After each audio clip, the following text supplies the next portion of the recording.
Baik, salam sejahtera murid-murid. Jadi pada hari ini kita bersambung dengan topik yang seterusnya dalam ulang kaji fokus kita. Jadi hari ini kita bincang tentang kesan kemerdekaan terhadap negara kita dari 4 aspek. Kita ada dari aspek politik, dari aspek sosial, dari aspek ekonomi dan satu lagi ialah aspek antarabangsa. Jadi untuk yang pertama, kita akan bincangkan tentang politik negara terlebih dahulu. Yang ini cikgu gunakan nota Jom Nak Lulus 2023, sebab lebih lengkap. Jadi kita mulakan dulu dengan kesan dalam politik. Seperti mana yang kita tahu, politik adalah berkaitan dengan siapakah ketua. Kita ingat kata kunci dia politik ketua. Siapakah ketua? Bagaimanakah pentadbiran dua? Ketua pentadbiran. Dia tak lari daripada, dan yang satu lagi ialah perundangan. Dia tak lari daripada 3 perkara ini. Jadi kita lihat di sini, di negara kita selepas kita merdeka, pertama kita mesti ceritakan apakah sistem yang kita amalkan. Jadi yang ini murid hafal boleh jawab beberapa jenis soalan. Satu ialah kesan kemerdekaan. Nanti kita juga akan jawab bila kita belajar, kita ulang kaji topik Form 5, kita akan nampak semasa kita belajar tentang kedaulatan, samalah juga di bawah pemerintahan negara, apakah huraian dia masih sama, mengamalkan sistem raja berperlembagaan dan demokrasi berparlimen. 2 markah di sini. Kalau boleh tulis jawapan ini, kesan kemerdekaan terhadap politik. Jadi amat penting untuk kita faham soalan. Kesan dalam politik, raja berperlembagaan, demokrasi berparlimen. Jadi kita sambung. Huraian dia. Raja berperlembagaan, apa tu maksudnya sistem raja berperlembagaan? Sistem raja berperlembagaan, maksud dia ialah Yang di-Pertuan Agong menjadi ketua utama di negara kita. Ketua utama negara. Dan yang kedua, apa maksud demokrasi berparlimen? Demokrasi berparlimen maksudnya rakyat mempunyai kuasa memilih pemimpin dia, memilih kerajaan dia. Tak susah. Yang ini kita tahu. Kita hanya perlu ingat untuk tuliskan. Jadi seterusnya ialah sambungan huraian tentang demokrasi berparlimen, iaitu pilihan apakah kepentingan, apakah cara rakyat memilih kerajaan. Cara dia ialah pilihan raya. Apakah kepentingan pilihan raya? Pilihan raya memberi rakyat hak untuk bersuara dan memilih wakil. Jadi apabila kita ada hak bersuara dan memilih wakil, maksudnya rakyat turut serta dalam menentukan hala tuju masa depan negara. Itulah perkara penting, itulah uh, itulah kepentingan yang paling asaslah dalam mengapa kita pilih sistem demokrasi sebagai sistem pemerintahan negara kita. Sebabnya rakyat ada hak untuk bersuara, rakyat boleh memilih wakil dan mampu menyertai dalam proses menentukan hala tuju negara.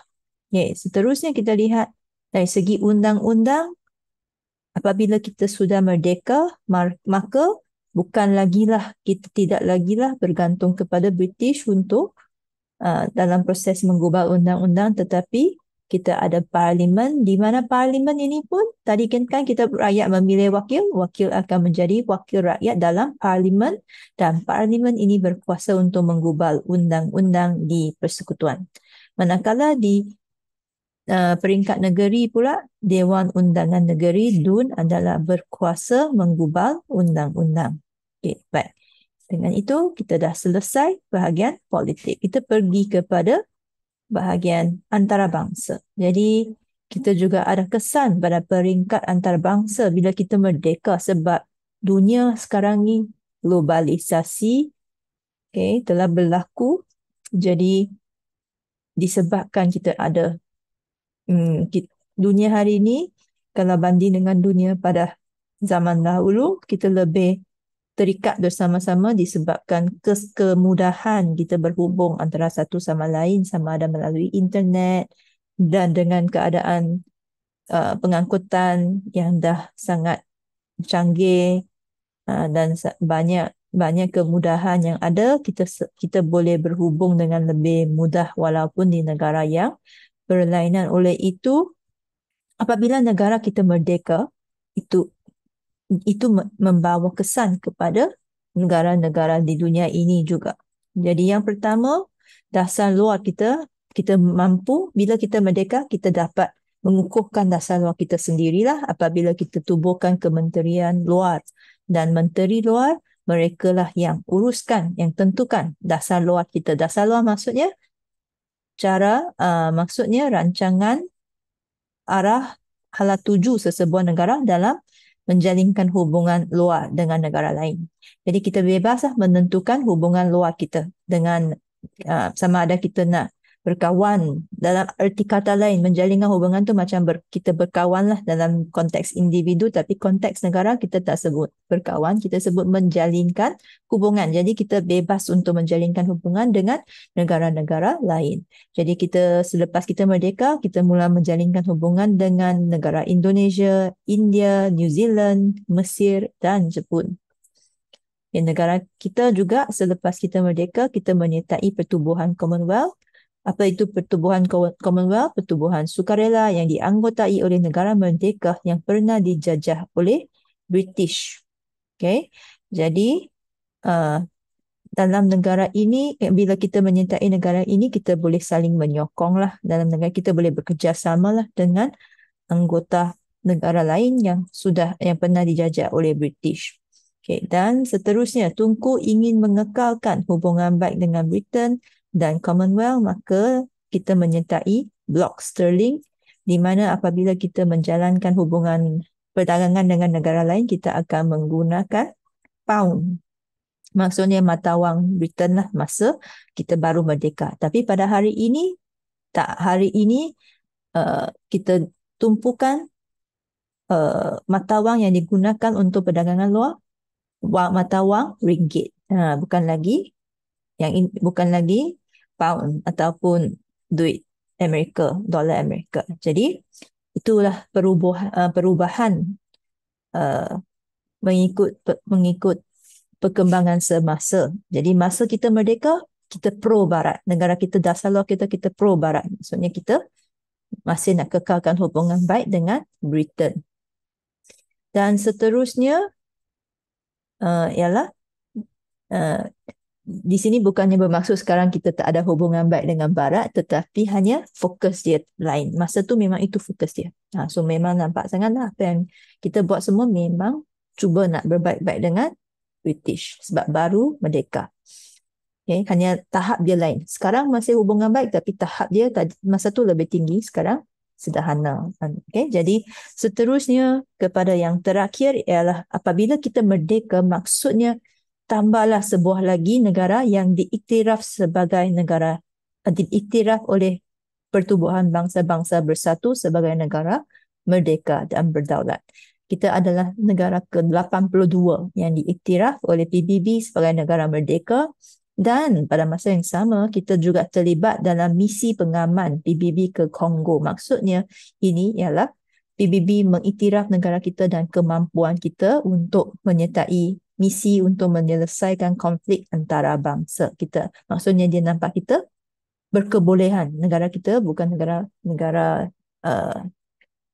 yang lemah lah. Kita negara yang ada kebolehan, yang boleh bantu negara lain.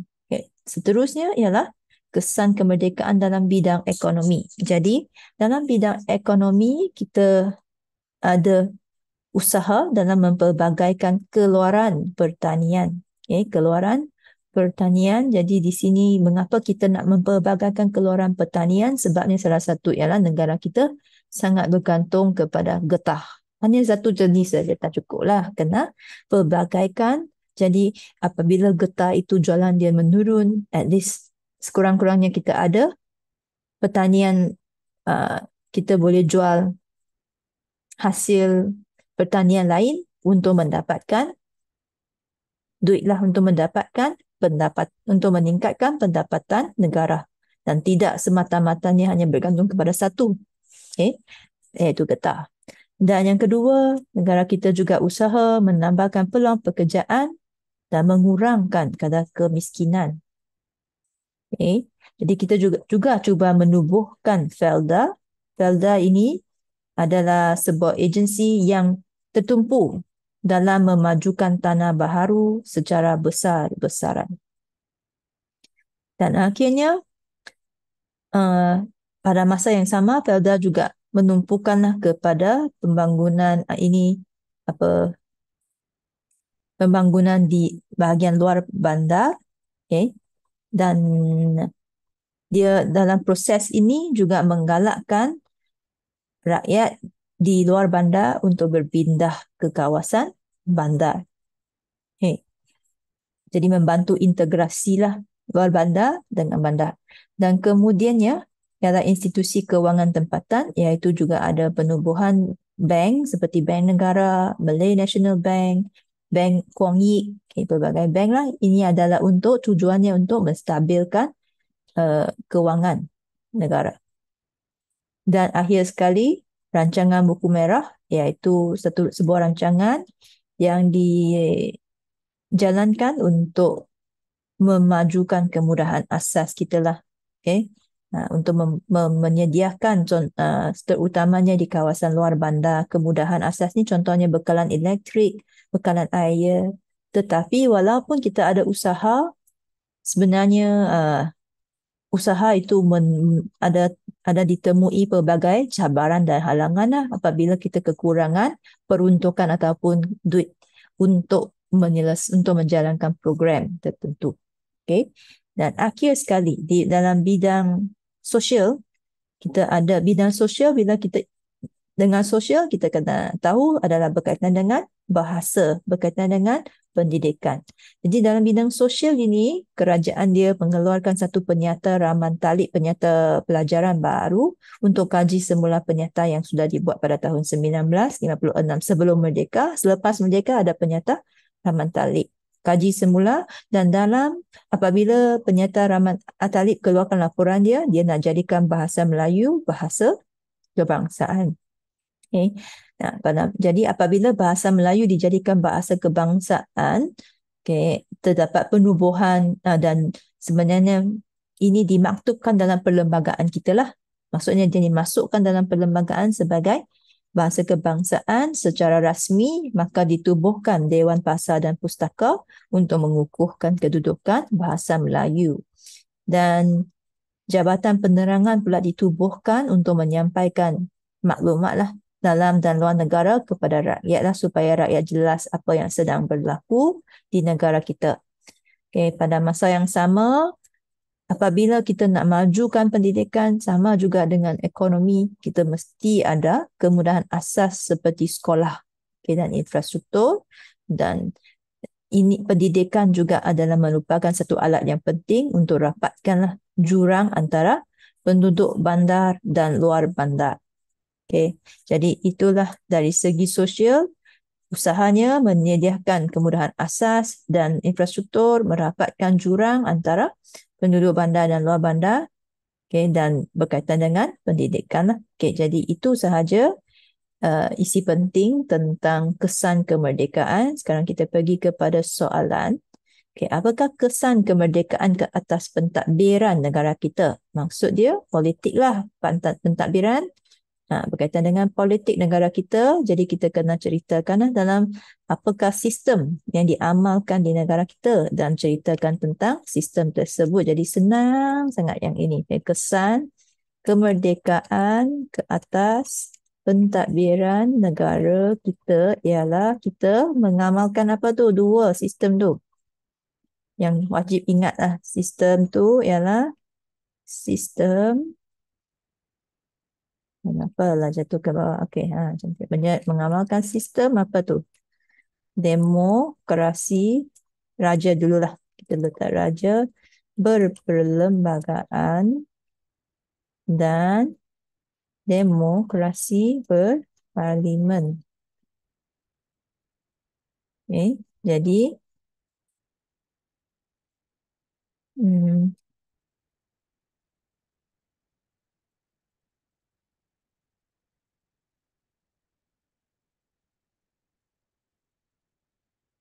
ketua utama negara kita ialah yang di Pertuan Agong Manakala, okay, yang ini tentang raja berperlembagaan, demokrasi berparlimen, manakala rakyat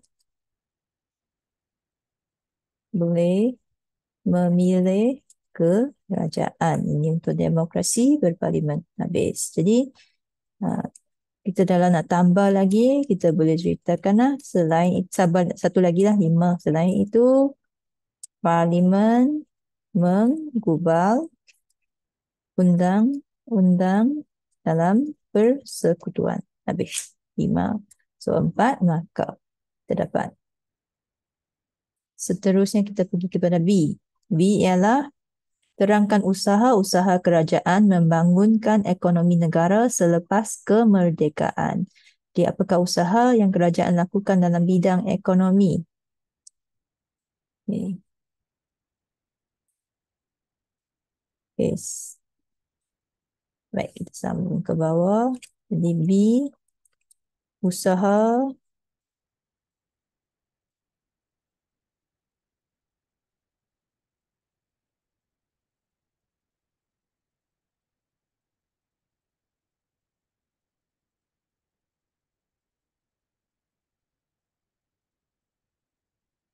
usaha dia, cuba ingat kembali. Ada apa yang kerajaan buat dalam bidang ekonomi? Yang pertama, mempelbagaikan sil pertanian supaya tidak bergantung hanya kepada pengeluaran getah, kan? Okay, 2 markah. Seterusnya, apa lagi? Penubuhan pelda untuk apakah tujuan pada memajukan kawasan tanah baharu, 2 markah. Di samping itu dalam ekonomi apa lagi yang kerajaan buat? Kerajaan juga merancangan buku merah yang tertumpu kepada penyediaan kemudahan asas.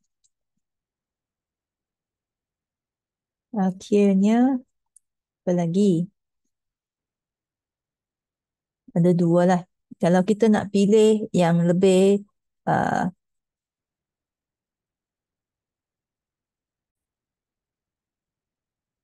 yang lebih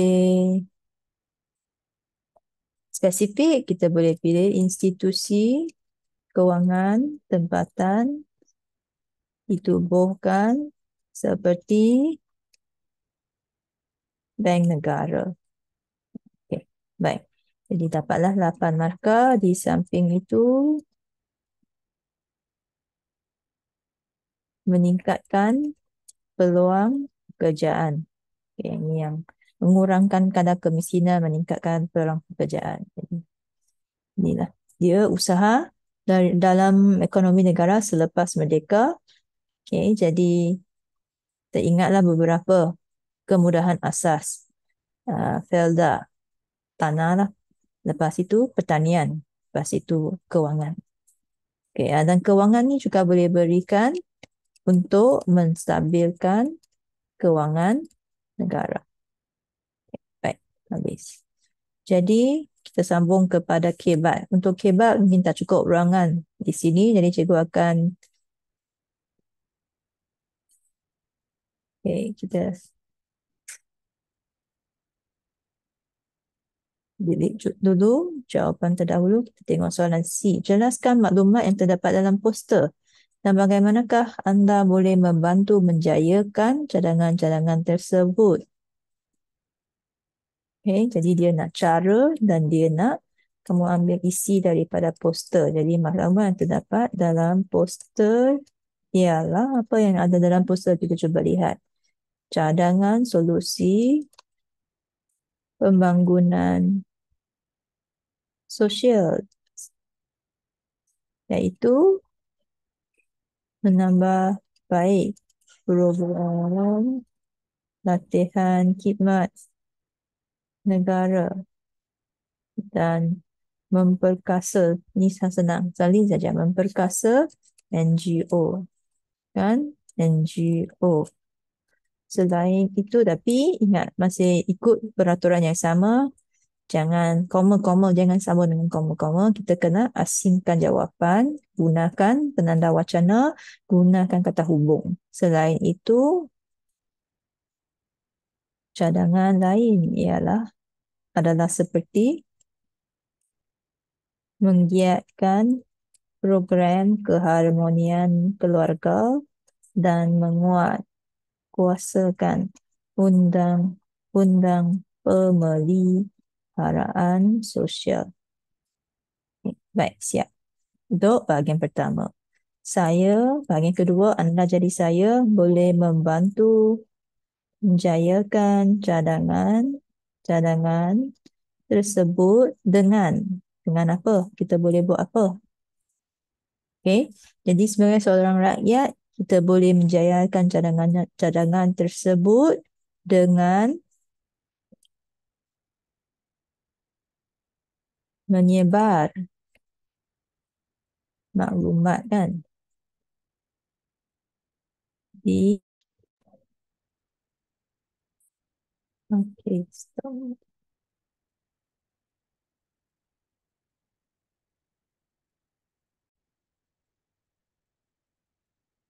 Di media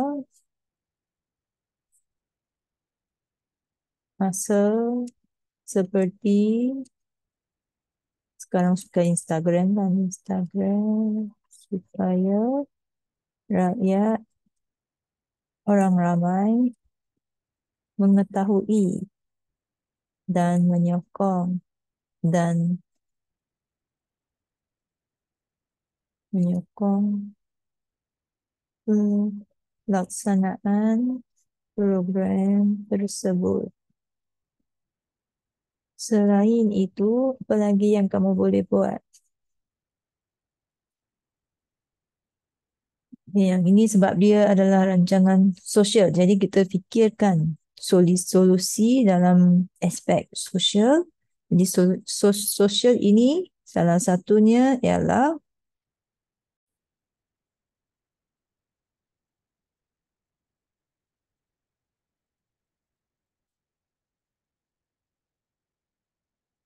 semangatlah, kita mesti ada semangat. Jadi saya akan bersemangat.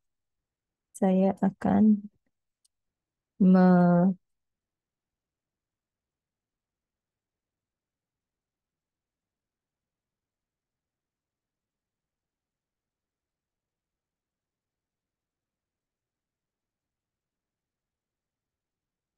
meningkatkan semangat cinta akan negara. Hal ini kerana dapat wujudnya sikap bekerjasama dan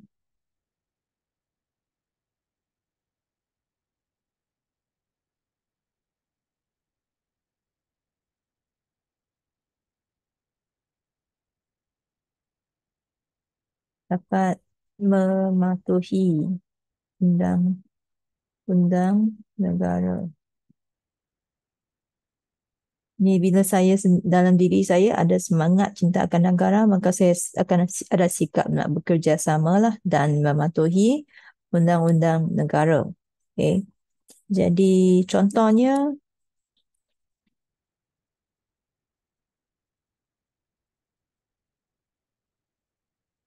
tadi kan salah satu cadangannya menguatkuasakan undang-undang pemeliharaan sosial. Saya akan mematuhi undang-undang pemeliharaan sosial.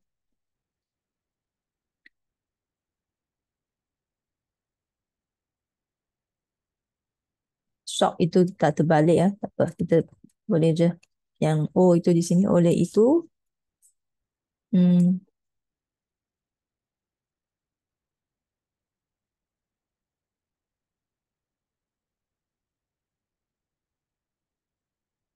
tersebut yang akan berjaya dilaksanakan. Yang ini kesimpulan kesimpulannya, Kira dapat fikir isi tambahan oleh itu apa? Oleh itu,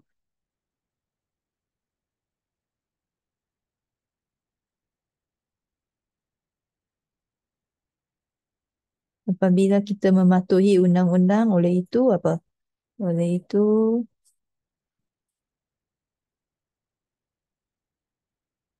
pembangunan dapat mewujudkan, kerajaan dapat melaksanakan pembangunan sosial. Nah, baik. Contohnya, saya akan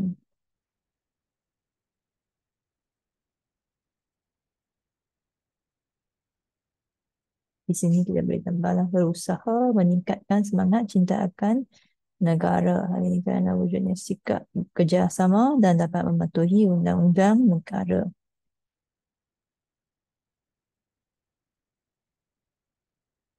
Baik. Itu sahajalah untuk jawapan dia.